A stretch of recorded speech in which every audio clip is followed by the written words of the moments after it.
ಎಲ್ಲ ಸ್ಪರ್ಧಾ ಮಿತ್ರರಿಗೂ crack S S C exam mat S S C Kannada G K YouTube ಚಾನಲ್ಗೆ ಸ್ವಾಗತ. ಯಾರ್ಯಾರು ಚಾನಲ್ನ ಸಬ್ಸ್ಕ್ರೈಬ್ ಮಾಡ್ಕೊಂಡಿಲ್ಲ ತಪ್ಪದೇ ಚಾನಲ್ನ ಸಬ್ಸ್ಕ್ರೈಬ್ ಮಾಡ್ಕೊಳ್ಳಿ. ಡೈಲಿ ಇದೇ ರೀತಿ ಕ್ಲಾಸಸ್ ನಡೀತೆ ಎಕ್ಸಾಮ್ ಮುಗಿಯೋವರೆಗೂ. ಹಾಗೆ ನಿಮಗೆ ಇದರ ಪಿ ಡಿ ಎಫ್ ಬೇಕಾದಲ್ಲಿ ಕೊಟ್ಟಿರೋ ನಂಬರ್ಗೆ ಕಾಂಟ್ಯಾಕ್ಟ್ ಮಾಡಿ, ಪಿ ಡಿ ಎಫ್ ಲಭ್ಯವಿದೆ. ಈ ವಿಡಿಯೋ ನೀವು ಇಷ್ಟವಾದರೆ ದಯವಿಟ್ಟು ಕಮೆಂಟ್ ಬಾಕ್ಸ್ನಲ್ಲಿ ಜೈ ಹಿಂದ್ ಅಂತ ಹೇಳಿ ತಿಳಿಸಿ. ಬನ್ನಿ ಪ್ರಶ್ನೆಗಳು ಯಾವ ರೀತಿ ಬಂದಿದೆ ಅಂತ ಹೇಳಿ ನೋಡೋಣ. ಹೋಗ್ತಾ ಹೋಗ್ತಾ ಕ್ವಶನ್ಸ್ಗಳು ತುಂಬ ಟಫ್ ಬರೋಕ್ಕೆ ಸ್ಟಾರ್ಟ್ ಆಗಿದೆ. ತುಂಬ ಕಠಿಣ ಪ್ರಶ್ನೆಗಳನ್ನು ಕೇಳ್ತಿದ್ದಾರೆ. ಕಥನ ರೂಪದಲ್ಲಿ ಪ್ರಶ್ನೆಗಳನ್ನು ಜಾಸ್ತಿ ಕೇಳ್ತಿದ್ದಾರೆ. ನೀವು ಹೋಗೋಕ್ಕಿಂತ ಮುಂಚೆ ಎನಾಲಿಸಿಸ್ ಕ್ಲಾಸಸ್ ನೋಡ್ಕೊಂಡು ಹೋಗೋದು ತುಂಬ ಇಂಪಾರ್ಟೆಂಟ್ ಆಗಿರುತ್ತೆ. ಸಬ್ಸ್ಕ್ರೈಬ್ ಮಾಡೋದನ್ನು ಮರಿಬೇಡಿ, ಅದರಿಂದ ನಮಗೆ ಹೆಚ್ಚಿನ ಪ್ರೋತ್ಸಾಹ ಸಿಗುತ್ತದೆ. ಕ್ಲಾಸ್ ನೋಡೋಣ. ಭೂಕಂಪಗಳಿಗೆ ಕಾರಣವಾಗುವ ಟೆಕ್ಟೋನಿಕ್ ಚಲನೆಯನ್ನು ಏನೆಂದು ಕರೆಯುತ್ತಾರೆ? ಇದು ಸರಿಯಾದ ಉತ್ತರ ಭೂಫಲಕ ಸಿದ್ಧಾಂತ, ಪ್ಲೇಟ್ ಟೆಕ್ಟಾನಿಕ್ಸ್. ಭೂಫಲಕ ಸಿದ್ಧಾಂತವು ದೊಡ್ಡ ಮಟ್ಟದ ಭೂಪ್ರದೇಶಗಳ ಶಿಲಾಗೋಳ ಅಥವಾ ಲಿಥೋಸ್ಪಿಯರ್ ಚಲನೆಯನ್ನು ವಿವರಿಸುವ ವೈಜ್ಞಾನಿಕ ಸಿದ್ಧಾಂತ. ಇದರ ಸೈದ್ಧಾಂತಿಕ ಮಾದರಿಗಳು 20ನೇ ಶತಮಾನದಲ್ಲಿ ಆರಂಭದಲ್ಲಿ ಹುಟ್ಟಿದ ಖಂಡಗಳ ಅಳೆತದ ಆಧಾರದ ಮೇಲೆ ರೂಪುಗೊಂಡಿದೆ. Next question. ತಮ್ಮ ದೇಹದ ಉಷ್ಣತೆಯನ್ನು ಸುತ್ತಮುತ್ತಲಿನ ತಾಪಮಾನವನ್ನು ಲೆಕ್ಕಿಸದೆ ಸ್ಥಿರವಾಗಿ ನಿರ್ವಹಿಸುವ ಬೆಚ್ಚಗಿನ ರಕ್ತದ ಪ್ರಾಣಿಗಳನ್ನು ಏನೆಂದು ಕರೆಯುತ್ತಾರೆ? ಇದು ಸರಿಯಾದ ಉತ್ತರ ಎಂಡೋಥರ್ಮ್. ಜೀವಶಾಸ್ತ್ರದಲ್ಲಿ ಎಂಡೋಥರ್ಮ್ ಎಂದರೆ ಪಕ್ಷಿಗಳು ಮತ್ತು ಸಸ್ತನಿಗಳಂತಹ ಬೆಚ್ಚಗಿನ ರಕ್ತದ ಪ್ರಾಣಿಗಳು. ಇವು ತಮ್ಮ ದೇಹದ ತಾಪಮಾನವನ್ನು ನಿರಂತರವಾಗಿ ನಿರ್ವಹಿಸುತ್ತವೆ. ಕೆಲವು ಮೀನುಗಳು ಕೂಡ ಈ ಗುಂಪಿಗೆ ಸೇರುತ್ತವೆ. ರಸಾಯನಶಾಸ್ತ್ರದಲ್ಲಿ ಎಂಡೋಥರ್ಮಿಕ್ ಎಂದರೆ ಸುತ್ತಮುತ್ತಲಿನ ಶಕ್ತಿಯನ್ನು ಶಾಖದ ರೂಪದಲ್ಲಿ ಹೀರಿಕೊಳ್ಳುವ ರಾಸಾಯನಿಕ ಅಥವಾ ಭೌತಿಕ ಪ್ರಕ್ರಿಯೆ.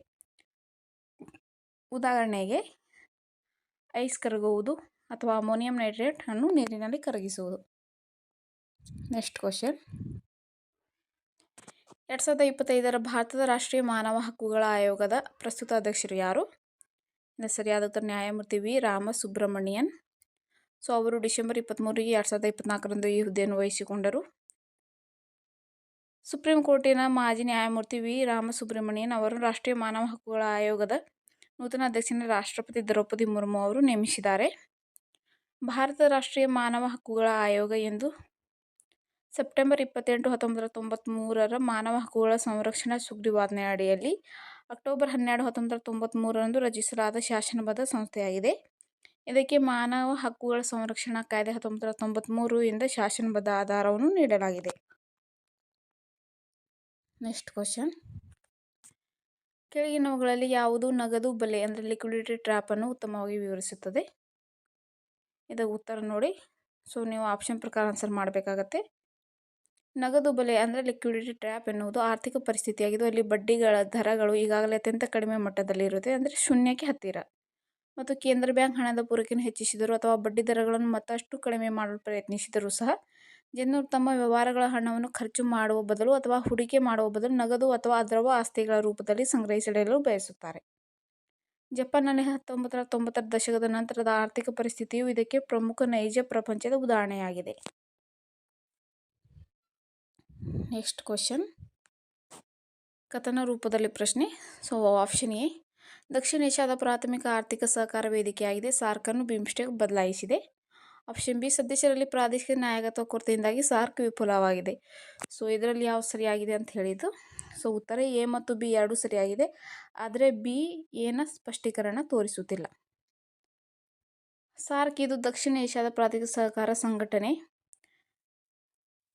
ಬಗ್ಗೆ ಮಾಹಿತಿ ನೀಡುತ್ತೆ. ಸಾರ್ಕ್ ಅನ್ನು 1985ರಲ್ಲಿ ಸ್ಥಾಪಿಸಲಾಯಿತು ಮತ್ತು ಇದು ಆರ್ಥಿಕ, ಸಾಮಾಜಿಕ ಮತ್ತು ಸಾಂಸ್ಕೃತಿಕ ಅಭಿವೃದ್ಧಿಯನ್ನು ಉತ್ತೇಜಿಸುವ ಗುರಿಯನ್ನು ಹೊಂದಿದೆ. ಸದಸ್ಯ ರಾಷ್ಟ್ರಗಳು ನೋಡಿ: ಅಫ್ಘಾನಿಸ್ತಾನ್, ಬಾಂಗ್ಲಾದೇಶ್, ಭೂತಾನ್, ಭಾರತ್, ಮಾಲ್ಡೀವ್, ನೇಪಾಳ, ಪಾಕಿಸ್ತಾನ ಮತ್ತು ಶ್ರೀಲಂಕಾ ಸಾರ್ಕ್ನ ಸದಸ್ಯ ರಾಷ್ಟ್ರಗಳು. ಬಿಮ್ಸ್ಟೆಕ್ ಬಗ್ಗೆನೂ ನೋಡೋಣ.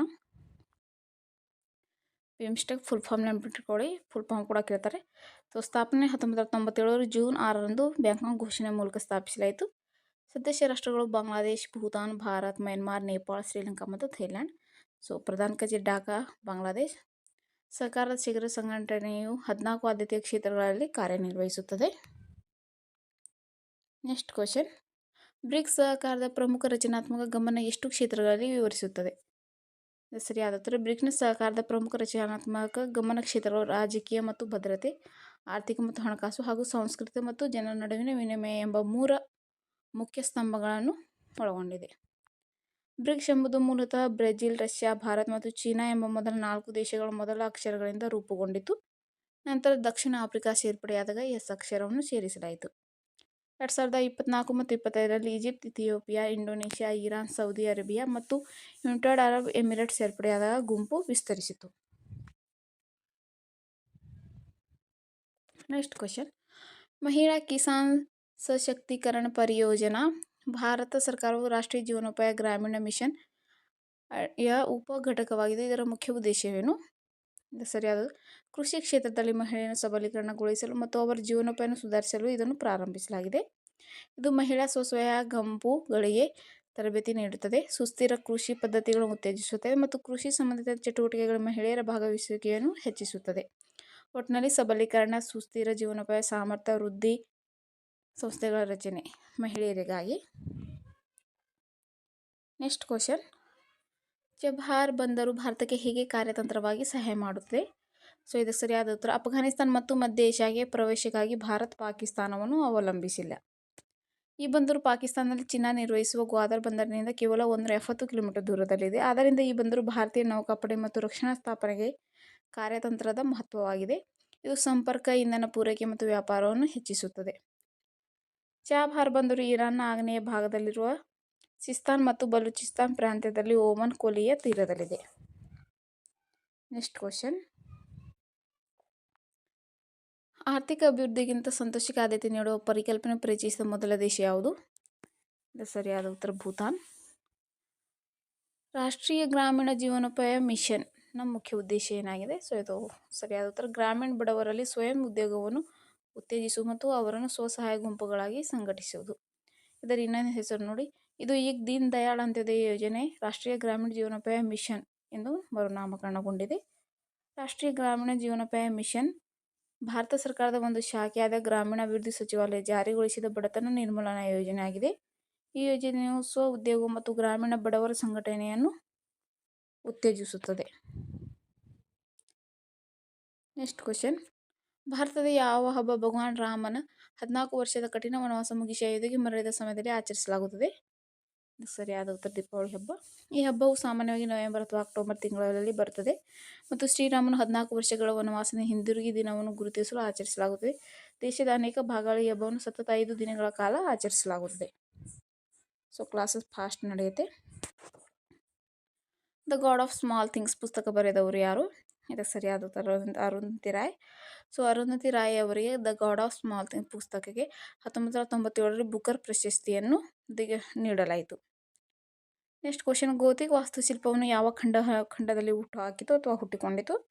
ಇದಕ್ಕೆ ಸರಿಯಾದ ಉತ್ತರ ಯುರೋಪ್. ಗೋಥಿಕ್ ವಾಸ್ತುಶಿಲ್ಪವು ಮಧ್ಯಕಾಲೀನ ಯುರೋಪಿನ ಒಂದು ಶೈಲಿಯಾಗಿದ್ದು ಇದು 12ನೇ ಶತಮಾನದಲ್ಲಿ ಫ್ರಾನ್ಸ್ನಲ್ಲಿ ಹುಟ್ಟಿಕೊಂಡಿತು ಮತ್ತು 16ನೇ ಶತಮಾನದವರೆಗೆ ಪ್ರಚಲಿತದಲ್ಲಿತ್ತು. ನೆಕ್ಸ್ಟ್ ಕ್ವಶನ್, ರಾಷ್ಟ್ರೀಯ ಪುನರ್ವಸತಿ ತರಬೇತಿ ಮತ್ತು ಸಂಶೋಧನಾ ಸಂಸ್ಥೆ ಎಲ್ಲಿದೆ? ಸೊ ಇದು ಸರಿಯಾದ ಉತ್ತರ ಒಡಿಶಾದ ಕಟಕ್. ರಾಷ್ಟ್ರೀಯ ಪುನರ್ವಸತಿ ತರಬೇತಿ ಮತ್ತು ಸಂಶೋಧನಾ ಸಂಸ್ಥೆ ಎಂಬುದು ಸ್ವಾಮಿ ವಿವೇಕಾನಂದ ರಾಷ್ಟ್ರೀಯ ಪುನರ್ವಸತಿ ತರಬೇತಿ ಮತ್ತು ಸಂಶೋಧನಾ ಸಂಸ್ಥೆಯನ್ನು ಸೂಚಿಸುತ್ತದೆ. ಇದು ಒಡಿಶಾದ ಕಟಕ್ನಲ್ಲಿರುವ ಭಾರತ ಸರ್ಕಾರದ ಸ್ವಾಯತ್ತ ಸಂಸ್ಥೆಯಾಗಿದ್ದು ಅಂಗವಿಕಲ ವ್ಯಕ್ತಿಗಳಿಗೆ ವೈದ್ಯಕೀಯ ಪುನರ್ವಸತಿ ತರಬೇತಿ ಮತ್ತು ಸಂಶೋಧನೆಯನ್ನು ಒದಗಿಸುತ್ತದೆ. ನೆಕ್ಸ್ಟ್ ಕ್ವಶನ್, ವೋಟ್ ಆನ್ ಅಕೌಂಟ್ನ ಅವಶ್ಯಕತೆ ಯಾವಾಗ ಅಗತ್ಯ ಬೀಳುತ್ತದೆ? ಸರಿಯಾದವು ಹೊಸ ಸರ್ಕಾರ ಅಧಿಕಾರಕ್ಕೆ ಬರುವವರೆಗೆ ಮತ್ತು ಪೂರ್ಣ ಪ್ರಮಾಣದ ಬಜೆಟ್ ಮಂಡನೆಯಾಗುವವರೆಗೆ ಸರ್ಕಾರದ ಅಗತ್ಯ ವೆಚ್ಚಗಳನ್ನು ಪೂರೈಸಲು ವೋಟ್ ಆನ್ ಅಕೌಂಟ್ ಅಗತ್ಯವಿದೆ. ಇದು ಸಾಮಾನ್ಯವಾಗಿ ಚುನಾವಣಾ ವರ್ಷಗಳಲ್ಲಿ ಅಥವಾ ಪೂರ್ಣ ಬಜೆಟ್ ಅಂಗೀಕಾರವಾಗಲು ಹೆಚ್ಚು ಸಮಯ ತೆಗೆದುಕೊಳ್ಳುವ ಸಂದರ್ಭಗಳಲ್ಲಿ ಬಳಸಲಾಗುತ್ತದೆ. ಸಂಬಳ ಮತ್ತು ಚಾಲ್ತಿಯಲ್ಲಿರುವ ಯೋಜನೆಗಳಂತಹ ಅಲ್ಪಾವಧಿಯ ವೆಚ್ಚಗಳಿಗೆ ಅನುಮೋದನೆ ನೀಡುತ್ತದೆ. ನೆಕ್ಸ್ಟ್ ಕ್ವಶನ್, ಸುಲಭ ಅಥವಾ ವಿಸ್ತರಣಾ ಹಣಕಾಸು ನೀತಿ ಎಂದರೇನು? ಇದು ಸರಿಯಾದ ಉತ್ತರ, ಆರ್ಥಿಕ ಚಟುವಟಿಕೆಯನ್ನು ಉತ್ತೇಜಿಸಲು ಆರ್ಥಿಕತೆಯಲ್ಲಿ ಹಣದ ಪೂರೈಕೆಯನ್ನು ಹೆಚ್ಚಿಸುವ ಒಂದು ನೀತಿಯಾಗಿದೆ. ಇದನ್ನು ಸರ್ಕಾರಗಳು ಆರ್ಥಿಕ ಹಿಂಜರಿತದ ಸಮಯದಲ್ಲಿ ಅಥವಾ ಮಂದಗತಿಯ ಆರ್ಥಿಕತೆಯನ್ನು ಚೇತರಿಸಿಕೊಳ್ಳಲು ಬಳಸುತ್ತವೆ. ತೆರಿಗೆಗಳನ್ನು ಕಡಿಮೆ ಮಾಡುವುದು ಅಥವಾ ಸರ್ಕಾರದ ಖರ್ಚುಗಳನ್ನು ಹೆಚ್ಚಿಸುವುದು ಈ ನೀತಿಯಲ್ಲಿ ಕೇಂದ್ರ ಬ್ಯಾಂಕ್, ಉದಾಹರಣೆ ಭಾರತದ RBI ಬ್ಯಾಂಕ್ ಮುಖ್ಯ ಪಾತ್ರ ವಹಿಸುತ್ತದೆ. ನೆಕ್ಸ್ಟ್ ಕ್ವಶನ್, ವಿಶ್ವದ ಯಾವ ಕ್ಷೇತ್ರ ಅತಿ ಹೆಚ್ಚು ಅವಲಂಬನಾ ಅನುಪಾತ ಹೊಂದಿದೆ? ಸರಿಯಾದ ಉತ್ತರ ಉಪ್-ಸಹಾರಾ ಆಫ್ರಿಕಾ. ಅವಲಂಬನಾ ಅನುಪಾತವು ಕೆಲಸ ಮಾಡುವ ಜನಸಂಖ್ಯೆಯ ಮತ್ತು ಕೆಲಸ ಮಾಡದ ಆಶ್ರಿತ ಜನಸಂಖ್ಯೆಯ ನಡುವಿನ ಅನುಪಾತವಾಗಿದೆ. ಒಂದು ದೇಶದ ಜನಸಂಖ್ಯೆ ರಚನೆ ಮತ್ತು ಆರ್ಥಿಕ ಸಂಭಾವ್ಯತೆ, ಸಾಮಾಜಿಕ ಭದ್ರತಾ ಯೋಜನೆಗಳ ಮೇಲೆ, ಸೊ ಉದಾಹರಣೆಗೆ ಪಿಂಚಣಿ, ಆರೋಗ್ಯ ರಕ್ಷಣೆ, ಆರ್ಥಿಕ ಒತ್ತಡ ಇತ್ಯಾದಿ. ನೆಕ್ಸ್ಟ್ ಕ್ವಶನ್, ಭಾರತದ ಎಣ್ಣೆ ಪಾತ್ರೆ ಎಂದು ಯಾವ ರಾಜ್ಯವನ್ನು ಕರೆಯಲಾಗುತ್ತದೆ? ಇದಕ್ಕೆ ಸರಿಯಾದ ಉತ್ತರ ಅಸ್ಸಾಂ. ಅಲ್ಲಾವುದ್ದೀನ್ ಖಿಲ್ಜಿ ಆಡಳಿತ ಅವಧಿ ಯಾವ ವಿದೇಶಿ ವಿರುದ್ಧ ಆಕ್ರಮಣಗಳನ್ನು ಯಶಸ್ವಿಯಾಗಿ ಹಿಮ್ಮೆಟ್ಟಿಸಿದರು? ಸೊ ಮಂಗಳೂರು ದಾಳಿ. ಅಲ್ಲಾವುದ್ದೀನ್ ಖಿಲ್ಜಿಯು ಆಡಳಿತ ಅವಧಿಯು 1296ರಿಂದ 1316ರವರೆಗೆ ಇತ್ತು. ಅವರು ಖಿಲ್ಜಿ ರಾಜವಂಶದ ಅತ್ಯಂತ ಶಕ್ತಿಶಾಲಿ ಮತ್ತು ಪ್ರಮುಖ ಆಡಳಿತಗಾರರಾಗಿದ್ದರು.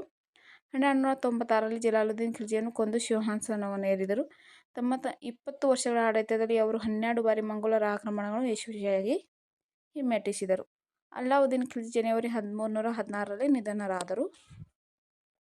ನೆಕ್ಸ್ಟ್ ಕ್ವಶನ್, ಅಂತಾರಾಜ್ಯ ಪರಿಷತ್ತಿನ ಪ್ರಾಥಮಿಕ ಕಾರ್ಯ ಏನು? ಇದು ಸರಿಯಾದ ಉತ್ತರ ರಾಜ್ಯಗಳ ನಡುವಿನ ವಿವಾದಗಳನ್ನು ಬಗೆಹರಿಸುವುದು ಮತ್ತು ಫೆಡರಲ್ ಮತ್ತು ರಾಜ್ಯ ಸರ್ಕಾರಗಳ ನಡುವೆ ಸಹಕಾರವನ್ನು ಉತ್ತೇಜಿಸುವುದು. ಕೇಂದ್ರ ಮತ್ತು ರಾಜ್ಯ ಸರ್ಕಾರಗಳ ನಡುವೆ ಮತ್ತು ವಿವಿಧ ರಾಜ್ಯಗಳ ನಡುವೆ ಸಹಕಾರವನ್ನು ಉತ್ತೇಜಿಸುವುದು ಇದರ ಒಂದು ಪ್ರಮುಖ ಕಾರ್ಯವಾಗಿದೆ. ನೆಕ್ಸ್ಟ್ ಕ್ವಶನ್, ಮೊದಲ ಖೇಲೋ ಇಂಡಿಯಾ ಯೂತ್ ಗೇಮ್ ಯಾವಾಗ ಎಲ್ಲಿ ಆಯೋಜಿಸಲಾಯಿತು? ಇದು ಸರಿಯಾದ ಉತ್ತರ 2018ರಲ್ಲಿ ನವದೆಹಲಿ. ಕನ್ಫ್ಯೂಷನ್ ಮಾಡ್ಕೋಬೇಡಿ ಇಲ್ಲಿ. ಮೊದಲ ಖೇಲೋ ಇಂಡಿಯಾ ಯೂತ್ ಗೇಮ್ಸ್ ಅನ್ನು 2018ರಲ್ಲಿ ನವದೆಹಲಿ ಆಯೋಜಿಸಲಾಯಿತು. ಈ ಕ್ರೀಡಾಕೂಟವು ಖೇಲೋ ಇಂಡಿಯಾ ಸ್ಕೂಲ್ ಗೇಮ್ಸ್ ಎಂದು ಪ್ರಾರಂಭವಾಯಿತು. ಆದರೆ 2019ರಿಂದ ಖೇಲೋ ಇಂಡಿಯಾ ಯೂತ್ ಗೇಮ್ಸ್ ಎಂದು ಮರುನಾಮಕರಣ ಮಾಡಲಾಯಿತು. 2019ರಲ್ಲಿ ಪುಣೆಯಲ್ಲಿ ಖೇಲೋ ಇಂಡಿಯಾ ಯೂತ್ ಗೇಮ್ಸ್ ಎಂದು ಮೊದಲ ಆವೃತ್ತಿ ನಡೆಯಿತು. ಮಹಾರಾಷ್ಟ್ರದ ಪುಣೆ. ಸೊ ಆಪ್ಷನ್ ನೋಡಿ ಆನ್ಸರ್ ಹಾಕಿ. ಸೊ ಮಹಾರಾಷ್ಟ್ರ 2019 ಕೊಟ್ಟಿದ್ರೆ ಅದು ನವದೆಹಲಿ 2018 ಕೊಟ್ಟಿದ್ರೆ ಅದು. ನೆಕ್ಸ್ಟ್ ಕ್ವಶನ್, ರೇಡ್ ಯಾವ ಭಾರತೀಯ ಕ್ರೀಡೆಗೆ ಸಂಬಂಧಿಸಿದ ಪದವಾಗಿದೆ? ಸೊ ಇದಕ್ಕೆ ಸರಿಯಾದ ಉತ್ತರ ಕಬಡ್ಡಿ. ನೆಕ್ಸ್ಟ್ ಕ್ವಶನ್, SCO ಶಿಖರ ಸಮ್ಮೇಳನ ಆಯೋಜನೆ 2025ರಲ್ಲಿ ಚೀನಾದ ಟಿಯಾಂಜಿನ್. 2025ರ ಶಾಂಘೈ ಸಹಕಾರ ಸಂಘಟನೆ ಶಿಖರ ಸಮ್ಮೇಳನವು ಚೀನಾದ ಟಿಯಾನ್ನಲ್ಲಿ ಆಗಸ್ಟ್ 31ರಿಂದ ಸೆಪ್ಟೆಂಬರ್ 1, 2025ವರೆಗೆ ಆಯೋಜಿಸಲಾಗಿತ್ತು. ಇದು SCOನ ಇತಿಹಾಸದಲ್ಲಿ ಅತಿ ದೊಡ್ಡ ಸಭೆಯಾಗಿತ್ತು. ನ್ಯಾಟೋ ಶಿಖರ ಸಮ್ಮೇಳನ. ಹೆಚ್ಚಿನ ಪ್ರಶ್ನೆಗಳು 2025 ನ್ಯಾಟೋ ಶೃಂಗಸಭೆ ಜೂನ್ 2024-25 2025ರಲ್ಲಿ ನೆದರ್ಲ್ಯಾಂಡ್ಸ್ನ ಹೇಗ್ನಲ್ಲಿ ನಡೆಯಿತು. ಇದು ಮಾರುಕಟ್ಟೆ ಅವರ ಹೊಸ ನ್ಯಾಟೋ ಪ್ರಧಾನ ಕಾರ್ಯದರ್ಶಿಯಾಗಿ ಉದ್ಘಾಟನಾ ಶೃಂಗಸಭೆಯಾಗಿದೆ. ನೆಕ್ಸ್ಟ್ ಕ್ವಶನ್, ಭಾರತೀಯ ಸಂವಿಧಾನದಲ್ಲಿ ಎಷ್ಟು ಭಾಗಗಳು ಮತ್ತು ಅನುಸೂಚಿಗಳಿವೆ? ಇದು ಸರಿಯಾದ ಉತ್ತರ ಭಾರತೀಯ ಸಂವಿಧಾನದಲ್ಲಿ 25 ಭಾಗಗಳು ಮತ್ತು 12 ಅನುಸೂಚಿಗಳಿವೆ. ಸೊ ಪ್ರಸ್ತುತ ಕೇಳಿದರೆ 25 ಭಾಗಗಳು 12 ಅನುಸೂಚಿಗಳು. ಸೊ ಮೂಲ ಸಂವಿಧಾನದಲ್ಲಿ ಕೇಳಿದರೆ 22 ಭಾಗಗಳು ಮತ್ತು 8 ಅನುಸೂಚಿಗಳು, ಒಟ್ಟು 395 ವಿಧಿಗಳು. ಸ್ನೇಹಿತರೆ, ಇಲ್ಲಿಗೆ ಇವತ್ತಿನ ಇಷ್ಟು ಪ್ರಶ್ನೆಗಳು ಡಿಸ್ಕಷನ್ ಮುಗಿಯುತ್ತೆ. ಸೊ ಇನ್ನೂ ಯಾರು ನಮ್ಮ ಚಾನಲ್ ಸಬ್ಸ್ಕ್ರೈಬ್ ಮಾಡ್ಕೊಂಡಿಲ್ಲ ದಯವಿಟ್ಟು ಸಬ್ಸ್ಕ್ರೈಬ್ ಮಾಡ್ಕೊಳ್ಳಿ. ಹಾಗೆ ಈ ವಿಡಿಯೋನ ನಿಮ್ಮ ಫ್ರೆಂಡ್ಸ್ಗೂ ಕೂಡ ಶೇರ್ ಮಾಡಿ. ಇದರಿಂದ ನಮಗೆ ಹೆಚ್ಚಿನ ಪ್ರೋತ್ಸಾಹ ಸಿಗುತ್ತದೆ. ಸೊ ಇದೇ ರೀತಿ ಡೈಲಿ ಅನಾಲಿಸಿಸ್ ಕ್ಲಾಸಸ್ ನಡೆಯುತ್ತೆ, ಯಾರೂ ಮಿಸ್ಸು ಮಾಡ್ಕೋಬೇಡಿ. ಸೊ ಹೆಚ್ಚಿನ ಮಾಹಿತಿಯೊಂದಿಗೆ ಕ್ಲಾಸಸ್ ನಡೆಯುತ್ತೆ. ಸೊ ಆದಷ್ಟು ವಿಡಿಯೋನ ಶೇರ್ ಮಾಡಿ. ಸೊ ಪೂರ್ತಿ ವಿಡಿಯೋ ನೋಡಿದ್ದಕ್ಕಾಗಿ ಎಲ್ಲರಿಗೂ ಧನ್ಯವಾದಗಳು. ಸಿಗೋಣ ಮುಂದಿನ ವಿಡಿಯೋದಲ್ಲಿ.